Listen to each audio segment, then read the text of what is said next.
ខ្ញុំចង់បើកលក់កាហ្វេដែរតែមិនហ៊ានព្រោះគេបើកលក់ច្រើនតើគួរធ្វើបែបណា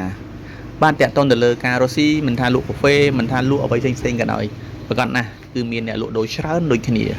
ប៉ុន្តែសំខាន់តែយើងស្រឡាញ់ចូលចិត្តវាអត់ហើយយើងមានដើមទុនសម្រាប់បើកវាអត់ចឹងណាបើសិនជាបងប្អូនមានដើមទុនឧទាហរណ៍ថាបើ$1000បងប្អូនគួរបើកទៅតែ3 4 500ទេណាຕົក500សកួរការពារខាតចឹងណាហើយមួយទៀតក្តីស្រឡាញ់របស់យើងវាជាកត្តារុញដែររុញឲ្យយើងមានកម្លាំងក្នុងការច្នៃប្រឌិតរសជាតិណាមួយឲ្យប្លែកៗដើម្បីអូសទាញអតិថិជនមកដែរអញ្ចឹងបើសិនជាស្រឡាញ់ហើយខ្ញុំរីខមមិនថាគួរតែចាប់ផ្ដើមធ្វើវាទៅប៉ុន្តែសូមលើកទឹកចិត្តថាចាប់ផ្ដើមពីដើមទុនដ៏តូចហើយចាំបរិចឲ្យធំនៅតាមក្រោយការពារនៅពេលដែលយើងមានហានិភ័យណាមួយអញ្ចឹងណាព្រោះលក់ដូរអត់ទៀងទេណាស្តៀងនឹងយើងទៅស្ទូចត្រីអញ្ចឹងពេលខ្លះស្ទូចត្រីអត់បានទេអញ្ចឹងយើងត្រូវការប្រុងប្រយ័ត្នមុនប៉ុន្តែជូនពរ